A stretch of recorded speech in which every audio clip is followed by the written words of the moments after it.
Wolves moved to 5-8. I'm not even going to wait to record this video until my laptop stops sounding like a jet engine, so you can just kind of share the experience, the frustration and anger that I've had this night. And that's not even because of this Wolves team losing tonight and looking really terrible and the fit not being existent. That's not really what it is. I did not expect anything from them tonight. I thought that they were going to get blown out. Really did not expect a win out of them.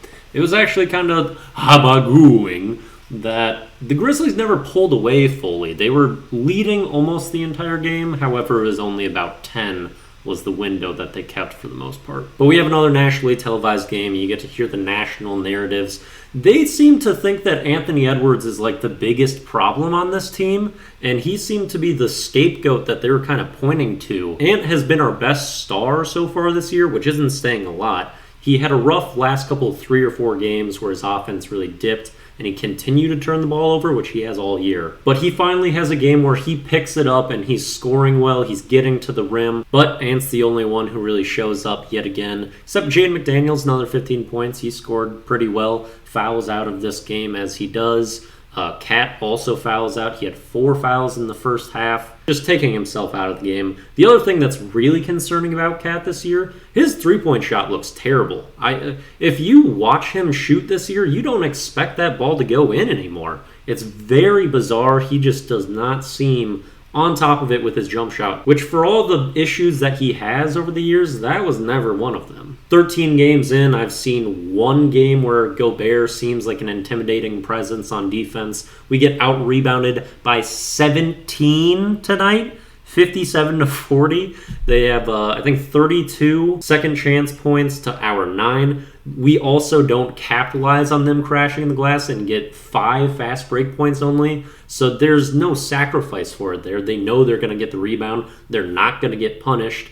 And we don't do anything well as a team, really. And D'Angelo Russell has become like the most worthless basketball player on our team. I don't think it's even close. I don't think there's a player in our rotation that he deserves to play over at this point. And even though last year he had a down shooting year, his offense wasn't great, he was really impactful and good for us last year, but he has not done anything well. Which is pretty bizarre because he should be someone that flourishes with Gobert. Like, that change shouldn't hurt him of all people. And the Grizzlies were kind of out to like expose D'Lo or just really take advantage anytime he was on the court. It amazed me. Every single out of bounds play that they ran, like under the basket, they would just have Desmond Bane sprint around until he can get a wide open layup because D'Lo is not a good enough defender and isn't going to show effort. So he got a couple wide open layups off that. He got a catch and shoot 3. So in those dead ball situations, they're like, oh, D'Lo's on the court. 2 points. Nice. And Tim Connolly has sure proven that he knows how to turn a team around because we were trending really upwards, had a lot of triture, and we are destroyed. I feel like for us Minnesotans, it's kind of easy to mix up his name because it's very similar to the Vikings head coach, Kevin O'Connell, but it's Tim Connolly is the guy who destroyed the Timberwolves. If you need to know, keep that in your memory bank because it's easy to mix those up. Team's real bad, that culminating with trying to render my video for the last 8 hours. Not a happy camper. And I don't think Wolves basketball is going to be the thing to turn that around for, I don't know, another couple decades probably. Let's see.